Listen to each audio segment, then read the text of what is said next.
Bonjour et bienvenue sur Etc. Aujourd'hui, je suis en compagnie de Victor. Oui. Laurine. Salut. Axel. Et Julie. Salut tout le monde. Nous allons commencer par une chronique sur un livre de Julie. Oui, c'est bien, Paul. Non, on va parler de Percy Jackson, le grand, le plus historique. Non, pas historique, c'est vrai, excusez-moi, mais le meilleur livre que j'ai pu lire. Ok, nous allons continuer avec une chronique de Laurine. Oui, donc aujourd'hui nous allons parler de l'ikebana ou l'art floral japonais. Et après, nous allons poursuivre sur une chronique de Axel. Et on finit sur une chronique de Victor. Oui, moi je vais vous parler de Deadpool, ce géant de Marvel. Enfin, il est tout petit, mais bon, c'est pas grave. Vas-y, Julie. Ok, donc, oui, cher auditeur, on s'attaque à un géant, un grand, au majestueux, au légendaire, Percy Jackson. Il est pas tout petit. Ta gueule. Non. Il est pas tout petit, il est moyen. Livre du fabuleux Rick Riordan. Excusez-moi, je le prononce mal, mais c'est de l'anglais. Voilà. Donc, il est sorti le 3 juillet 2013, premier tome d'une série de 5 tomes, qui a eu un cycle 2 et 2 hors-séries, qui sont franchement super, que j'ai lu. Et un film Attends, et 2 films. Oui, évidemment, Victor, je parlerai bien des films. Il y en a un troisième qui va sortir, je crois. Non, il a été arrêté. Sérieusement ? Oui, parce que les 2 autres ont fait des gros flops. Mais c'est nul, comparé au livre. Moi, j'ai vu les 2, d'abord. Alors, plongeons ensemble dans ce monde mélangeant mythologie grecque et 21e siècle. Alors, c'est l'histoire de Percy, jeune homme dyslexique et souffrant d'une hyperactivité avec trouble de l'attention. Oui. Totalement. Oui, tout à fait. Et qui est, lui, dans un collège spécialisé pour les personnes, dans son cas, ça veut dire dyslexique et avec des problèmes d'hyperactivité et d'hypertension. Merci. Bon, hypertension non. Et voilà.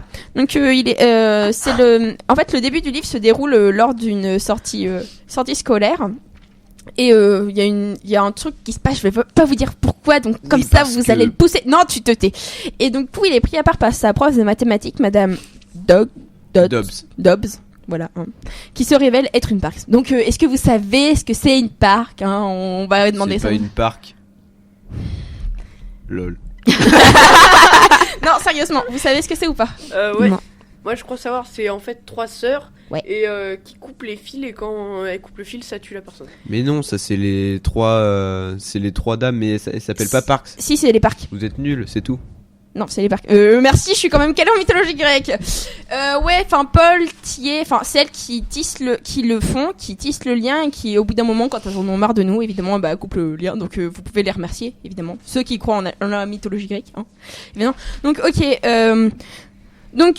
il en est toujours que Percy, lui, à ce moment, il découvre que c'est un demi-dieu. Donc, un demi-dieu, c'est en mi-dieu et mi-humain.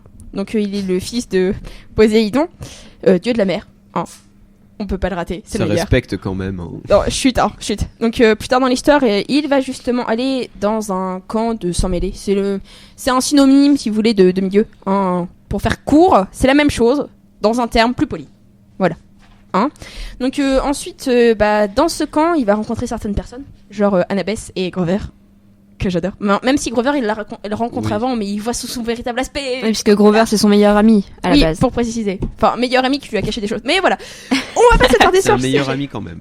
Voilà, c'est ça. Donc, là-bas, en fait, pour vous expliquer, ça commence avec Zeus qui a cru que Percy lui avait volé son éclair. Son éclair, oui. On va pas vous le cacher, c'est pas du spoil, tout est dit dans le résumé. Bah oui. Et du coup, donc, Chiron, Chiron, excusez-moi. Oui, excusez-moi. parce que là, franchement... C'est un centaure qui va dire à Percy de ne pas y aller, et en fait, Hadès lui a volé sa mère, et du coup, patati patata, de fil en aiguille, il va partir chercher l'éclair pour le donner à Hadès pour qu'il libère sa mère. Donc, pour vous dire, c'est extrêmement flippant. Voilà, j'ai tout dit. Bon, excusez-moi. Donc, il a 10 jours pour le ramener avant le solstice d'été, le jour le plus long d'été, pour éviter évidemment une guerre entre les dieux, une guerre civile des dieux. On attendait ça. Non, pas moi. Ça va être l'apocalypse sinon. Donc vous voyez un peu le topo, tout le monde, c'est ça? Vous êtes de bons lecteurs? Ouais. Lecteurs. Donc oui. C'est la galère pour notre jeune ami qui doit éviter une guerre divine. Donc ensuite, on a on va s'attaquer à la couverture qui est pour moi géniale. Donc on voit en premier plan, la couverture classique là je vous parle, en premier plan un garçon qui tient une corde de Minotaure et l'éclair de Zeus, et ensuite en dernier plan, tout derrière, on voit New York, la ville qui ne dort jamais. Pourquoi New York? Parce qu'il vit à New York. Merci Laurine. Et ensuite, il y a le premier tome qui a été adapté en film, ainsi que le deuxième. Hein, mais j'en parlerai pas parce que je les trouve nuls. Et oui, c'est ça. Et du coup, à partir de là, on voit Logan Lerman, celui qui a joué Percy Jackson, dessus avec l'éclair de Zeus. Voilà. Donc ensuite, pour reprendre un peu le tout, et c'est tout. Voilà. Parce qu'après, en fait, je vais vous mener le suspense pour le cycle 2 et les 2 hors-séries que je vous ferai plus tard, évidemment, parce que je les adore. Donc, bisous, Et ensuite, on va écouter LEJ de la dalle. LEJ la dalle, excusez-moi. Excusez-moi.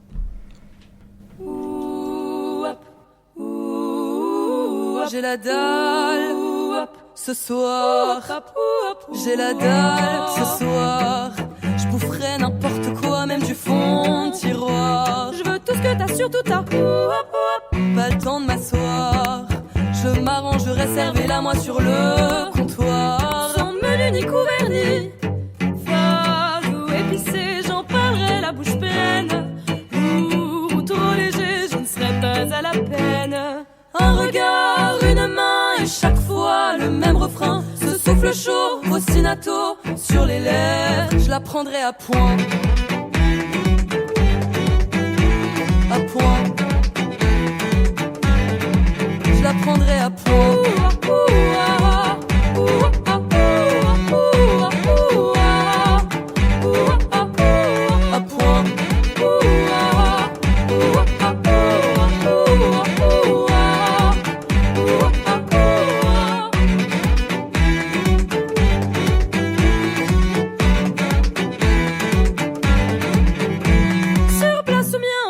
Je te ferai tourner du bout de mes doigts. Tout ce naïveté sans vouloir t'offenser. Tu ne resteras que mon encart. J'ai la dalle ce soir. Si tu serres mes envies, t'auras un pourboire. Je suis sûre de moi, tu vas des pas le temps de m'asseoir.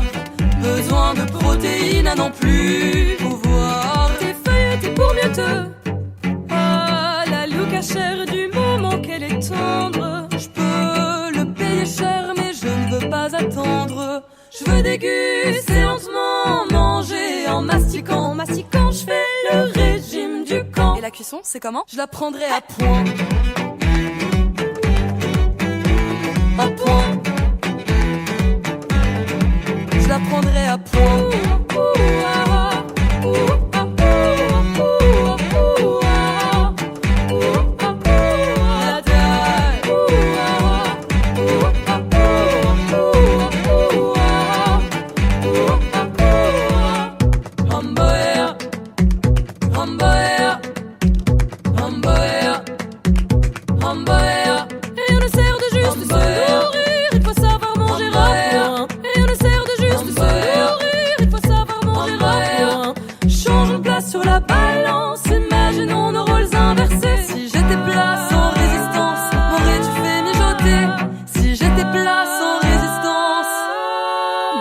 Pris à point. À point. Je la prendrai à point.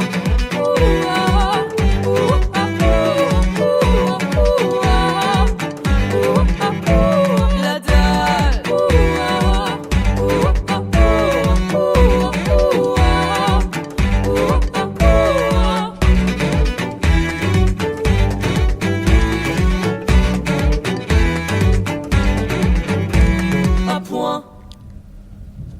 C'était la musique gourmande de LEJ, la dalle. Maintenant, on va continuer sur une chronique de Laurine. Oui, tout à fait. Donc, on continue dans notre chemin sur le Japon. On va parler de l'ikebana aujourd'hui, donc l'art floral japonais. Donc, c'est une forme décorative d'arrangements floraux. Et au contraire de ces arrangements floraux dans les pays occidentaux, l'arrangement floral japonais crée une harmonie de construction linéaire, de rythme et de couleurs.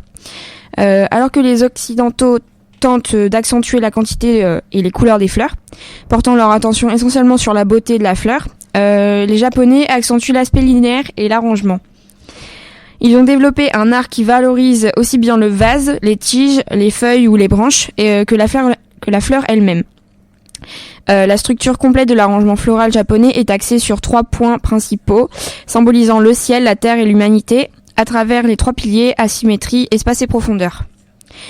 Dans ces arrangements, les fleurs et les branches étaient disposées de sorte qu'elles pointent vers le ciel. Un style d'arrangement plus sophistiqué est appelé Rika ou Tachibana, apparu au XVe siècle. Le style du Rika reflète la splendeur de la nature et l'expose. Par exemple, les branches de pin symbolisent les pierres et les rochers. Et le chrysanthème blanc symbolise une rivière ou un petit ruisseau. La Rika devient populaire au XVIIe siècle et il fut considéré comme une décoration pour les cérémonies et les fêtes. De nos jours, il est perçu comme une forme antique d'arrangement floral et de plus en plus rarement pratiqué. Le changement le plus significatif dans l'histoire de l'ikebana advient au XVe siècle, lorsque le shogun Yoshimasa Ashikaga dirigeait le Japon. Yoshimasa fit bâtir de larges constructions et de petites maisons pour exprimer son amour de la simplicité. Celles-ci contenaient des tokonoma, des alcôves, où les gens pouvaient placer des objets d'art ou des arrangements floraux. Ce fut à cette période que les règles de l'ikebana furent simplifiées afin que toutes les classes sociales puissent jouir de cet art. D'autres développements majeurs eurent lieu à la fin du XVIe siècle. Un style plus simple d'arrangement floral appelé nagere vit le jour et fut intégré dans la cérémonie du thé. Dans ce style, les fleurs sont arrangées dans un vase aussi naturellement que possible et quels que soient les matériaux utilisés. Du fait de cette association avec la cérémonie du thé, ce style est aussi appelé chabana, littéralement fleur de thé. Dans les années 1890, peu après la constitution Meiji, qui conduisit à la modernisation et à l'occidentalisation du Japon, fut développé un nouveau style d'ikebana appelé moribana. Ce style apparaît d'une part du fait de l'introduction des fleurs occidentales et d'autre part du fait de l'occidentalisation du mode de vie japonais. Le style moribana, qui crée une nouvelle forme de liberté dans l'arrangement floral, est utilisé pour les jardins. C'est un style que l'on peut apprécier quel que soit son emplacement et qui peut être adapté à la fois aux situations officielles, cérémonies, qu'aux situations non formelles. En France, la pratique et l'enseignement de l'ikebana furent introduits par Kiko Yamata, écrivain franco-japonais qui en fit les premières démonstrations à Paris en 1930, au Salon d'automne. Au même titre que la cérémonie du thé et la calligraphie, l'ikebana est un des arts que les femmes étudiaient traditionnellement à l'école en vue de se marier. Aujourd'hui, les arrangements floraux sont considérés comme l'un des 3 arts traditionnels japonais, avec le kodo et la cérémonie du thé. L'ikebana est pratiqué en de nombreuses occasions, comme les fêtes et les cérémonies, et son enseignement n'a cessé de se répandre chez nombre de nos contemporains, intéressés par la tradition, l'art et la culture du Japon. Voilà, c'est fini pour ma chronique. Donc maintenant, on va passer à une pause musicale, donc extraite de l'anime Nana, Olivier Inspi Leila, Starless Night.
C'était Starless Night tiré de l'anime Nana. On passe maintenant à la chronique d'Axel. Bonjour à toutes et à tous, chers auditeurs. Aujourd'hui, je reçois Thomas Charrois pour l'interviewer sur sa web radio, Radio VNL. C'est un ancien surveillant du collège dans lequel j'étais qui nous aidait à faire des émissions pour Radio Phoenix. Donc, tu nous as parlé de cette web radio. Depuis combien de temps elle existe ? Elle existe maintenant depuis c'était avril ou mai 2012, donc ça va faire bientôt 4 ans. Il y a eu des hauts, des bas forcément, hein, comme dans tout projet. Elle a surtout bien marché l'année dernière, donc en 2015. Sur la saison 2014-2015, c'était la plus poussée en fait. Donc voilà, c'est un beau bébé maintenant depuis 4 ans quand même. Et est-ce que tu sors souvent des émissions ? Enfin, ça sort à quelle fréquence ? Alors, cette année, c'est des fréquences très aléatoires. Ouais. Donc, ça peut être une fois par semaine comme une fois tous les 3 mois. Donc, c'est un peu plus compliqué. Mais par exemple, pour reprendre l'année dernière, on était à une émission par semaine. Il y avait plusieurs personnes qui collaboraient parce que je suis pas tout seul sur ce projet. On reviendra peut-être dessus après. Et donc, il y avait une émission tous les soirs, voire plusieurs émissions par soir. Oui, je m'en souviens, j'écoutais, ouais. Plus des playlists à préparer, donc c'était vraiment un gros boulot. Et maintenant, ça s'est un peu calmé. J'espère que ça reviendra. Et de quoi parlent ces émissions essentiellement ? C'est hyper varié, si tu veux. Ça peut être de la, comment on pourrait dire ça, de l'actualité musicale. Ça peut être de l'actualité sur les films. Ça peut être tout simplement. Alors, j'avais une émission. Principalement, c'était le lundi. On avait quelqu'un qui cuisinait, on avait des interviews d'artistes, de gens créatifs. Voilà, il y a des gens de quoi aussi des cuisiniers. Enfin voilà, c'était un peu varié. Le but, c'était vraiment de parler de ce qu'on aime. Donc, avec thème principal la musique. Mais voilà, si par exemple, moi je sais pas, y a un mec qui fait des pains au chocolat qui sont juste magnifiques. Moi j'adore. De chocolatine, pardon. Je sais pas trop ici. C'est chocolatine ici ? Moi je dis chocolatine. Ouais, le grand débat. Ouais, voilà. On va éviter de le relancer d'ailleurs. Et justement, tu voudrais pas changer d'air pour te lancer par exemple sur les ondes FM, dans les radios nationales ou les choses comme ça ? Alors j'avais pensé, c'est une bonne question, j'avais pensé aux ondes FM, j'avais même pensé à pourquoi pas avoir une radio VNL sur les FM. Mais bon déjà, le faire soi-même c'est hyper compliqué. Et je pense que intégrer après la radio FM c'est un autre délire. Je pense que t'es un peu moins libre déjà. Tu vois la web radio, je pense que vraiment tu fais ce que tu veux. Moi j'ai fait des choses, je pense que ça passerait pas en radio FM. Donc ouais, il y a ce côté liberté, je pense que je perdrais. Après changer d'air, pourquoi pas. Apporter, faire des émissions nouvelles, changer un petit peu. Je suis sur un nouveau projet en ce moment. De magasins culturels et apporter une touche de radio là-dedans. Voilà, donc ça serait changer d'air mais rester sur le web parce que t'as une liberté qui est juste phénoménale. D'accord. Et pourquoi tu as donné le nom Radio VNL à ta web radio ? Ça remonte. Au début, j'adore les vinyles, c'est un truc. Voilà, j'aime beaucoup l'objet, j'ai une petite collection. Et au début, ce que j'ai fait, en fait, avant d'avoir la radio, j'avais un site où je mettais en ligne mes vinyles pour que les gens puissent écouter. Donc ça s'appelait Vinyle 2.0, parce que c'était sur le web, etc. À un moment, j'ai pris le micro, donc ça s'est appelé Radio Vinyle 2.0. Je trouvais ça long et chiant à dire. Enfin voilà, tu vois, c'est dur à retenir. Et du coup, c'est devenu Radio Vinyle, mais il y a déjà une émission sur France Culture, je crois, qui s'appelle Radio Vinyle. Donc du coup, on a viré les syllabes. C'est ça, hein, je me trompe pas. Et c'est devenu Radio VNL. D'accord. Et qu'est-ce qui te plaît dans la radio ? Pourquoi tu t'es lancé dedans il y a justement maintenant... Tu m'as dit il y a combien de temps ? 4 ans. Il y a 4 ans. Qu'est-ce qui me plaît ? Alors, pour tout te dire, j'avais même essayé avant de faire des mini-podcasts vidéo pour présenter des... Ouais, il y a du dossier. Mais jamais Désolée. C'était il y a vraiment longtemps. Et j'aimais pas ce côté, tu vois, avec la vidéo, de devoir se montrer. Voilà, c'était pas mal de boulot en plus. Je trouvais qu'avec un micro et juste la voix, tu pouvais faire des choses extraordinaires. C'est-à-dire que... Ce que je disais d'ailleurs quand on faisait Radio Phoenix au collège, tu te balades avec n'importe quoi aujourd'hui, tu peux enregistrer tout ce que tu veux. Et c'est génial, avec le son, tu peux faire passer autre chose qu'avec la vidéo, parce que les gens sont obligés de se concentrer sur la voix, sur la musique, sur le bruitage que tu as fait. Donc je trouvais que j'avais une très très bonne liberté, c'était pas cher, c'était facile à mettre en place. Donc c'est pour ça que je me suis dit, bon bah, on va se lancer. Et puis franchement après j'ai tout de suite adoré le fait de prendre un micro et puis de faire des choses avec quoi. Donc je sais pas, ça s'est fait naturellement en fait de prendre un micro. D'accord. Eh bien, merci beaucoup Thomas pour cette interview, c'était un Merci de m'avoir plaisir. invité. Et je vous propose maintenant, chers auditeurs, d'écouter Follow Me de Muse.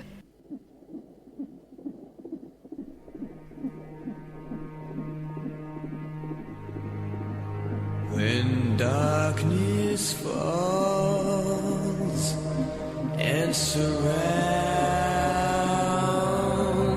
you, when you fall down, when you're scared and you're lost, be brave.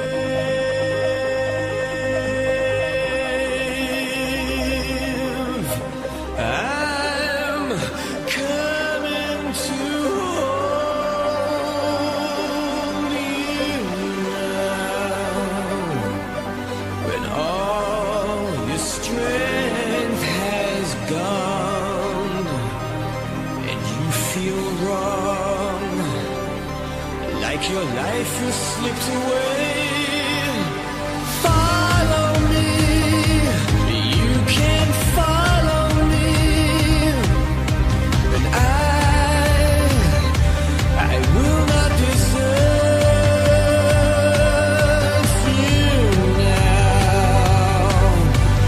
When your fire's died out, no one's there.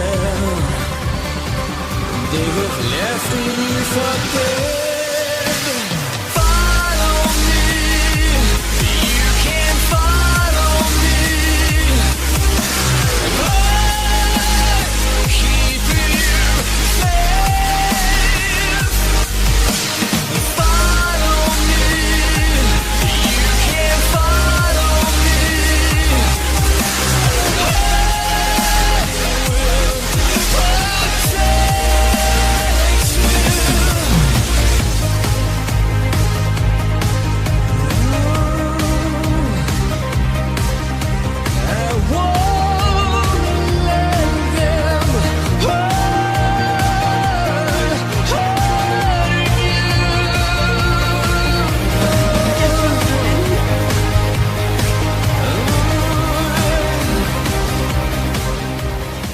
C'était Follow Me de Muse. On va continuer avec la chronique de Victor.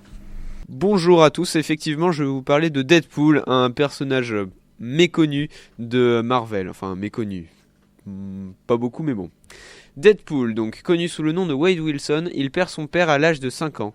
Dès ses 19 ans, il travaille en tant qu'assassin pour une cellule secrète de la CIA. Se sachant condamné par de multiples tumeurs, il accepte de servir de cobaye au département K canadien dans le cadre du projet Arm X. L'expérience échoue et, considéré comme un rebut, il sert de cobaye au professeur Killebrew qui, par jeu et par plaisir sadique, le dote du même pouvoir d'auto-guérison que le mutant Wolverine, un de ses principaux ennemis. La greffe réussit mais détruisit sa peau qui prend un aspect rongé et craquelé. Après son évasion du département K, Wilson reprit son activité passée de mercenaire. Sa route croise souvent celle des autres héros Marvel, pour qui il n'éprouve que dédain, mépris ou hostilité tranche. Tout dépend de son contrat du moment. Il a été un moment l'homme à tout faire de Tolliver et de ce fait est entré plusieurs fois en conflit avec Cable et ses partenaires. Bien qu'il fût l'ennemi de l'équipe de Cable et X-Force, il a eu une idylle avec Sirène, la fille du hurleur. Par la suite, dans la série Cable et Deadpool, Deadpool fit équipe avec Cable, entre autres sur l'île volante de Cable. Ils se lient d'amitié au fil de leur série en commun. Après avoir essayé d'entrer chez les X-Men, il a finalement été recruté par Wolverine pour entrer dans l'équipe X-Force. Quand l'équipe fut démantelée, il fut convié par Thunderbolt Ross à rejoindre la nouvelle équipe de Thunderbolts.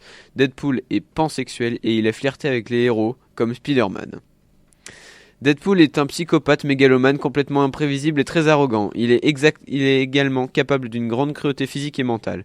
Il n'hésite pas à séquestrer dans sa maison dans un temps une vieille aveugle, Al, pour qu'elle lui serve d'esclave de confidente et d'oreille attentive et inoffensive à ses tourments et à son goût pour les blagues douteuses. Sa maison de San Francisco n'a pas de serrure et certains murs intérieurs recèlent des corps des malheureux à qui Hal, sa captive, a tenté de demander de l'aide. Une pièce spécifique au grenier ne sert à Deadpool que lorsque ce dernier est au summum de sa confusion mentale. Il n'hésite pas à s'y enfermer, Hal et son plus proche ami, pour leur faire comprendre que leur prochaine erreur leur coûtera la vie. Son aventure avec la méga corporation Lando, Luckman et Lake, qui s'achève sur un fiasco relatif, le convainc cependant de changer de vie avant de se perdre définitivement. Il libère Hal de sa servitude et tente de se lancer dans des missions plus humanitaires, mais tout aussi lucratives. Après de longs moments sans nouvelles de la part de l'anti-héros Deadpool, il entre en jeu dans le comics Weapon X. Le projet Arme X a été relancé avec de nouveaux et d'anciens protagonistes, dont Deadpool. Lorsqu'il se rend compte que le programme n'a pas changé niveau cruauté, il décide de le démanteler à lui tout seul. Il subit toutefois un échec cuisant et est tué par le nouveau directeur. Plus tard, Wade Wilson est ressuscité par Thanos pour l'empêcher d'avoir une idylle avec Dame Mort. Ah oui, ça c'est... parce qu'il avait flirté avec la mort et le diable ça lui avait pas plu. Donc son retour des morts le rend encore plus déjanté, il a des hallucinations délirantes et un dédoublement de personnalité très important. Maintenant je vais vous parler de ses caractéristiques. Deadpool possède un facteur de guérison dérivé de celui du mutant Wolverine. Il peut donc régénérer des tissus endommagés par des blessures par balle et de graves brûlures en l'espace de quelques instants. Deadpool a survécu à plusieurs décapitations et est immortel grâce à la malédiction de T-Ray. Sa force, son endurance et son agilité sont bien plus élevées que celles d'un humain normal. C'est un très bon combattant au corps à corps. C'est un tueur expérimenté à l'aise avec des sabres, pistolets et armes de jet. Il possède un appareil portatif de téléportation qu'on voit apparaître dans un comics. Malgré son manque évident de finesse, il sait faire preuve d'une intelligence déconcertante. Ainsi, il lui arrive d'élaborer des plans d'une grande complexité tout en prenant grand soin de leur mise en scène. Cela, ajouté à sa maîtrise de la rhétorique, en fait un manipulateur averti. Enfin, Deadpool est un des très rares personnages des comics Marvel à être conscient de se trouver dans un comics. Ainsi, lorsqu'on lui demande où on en est, il lui arrive de répondre « Eh bien, planche 24, case 7 ». Cette comic awareness, en français perception de la bande dessinée, le terme est un jeu de mots avec comic awareness, pouvoir existant dans l'univers Marvel, est présenté comme un pouvoir par les scénaristes. Les autres personnages interprètent simplement ça comme une marque de folie de Deadpool, mais le lecteur se rend compte que le pouvoir de Deadpool lui permet de savoir des choses qu'un fou ne pourrait pas deviner.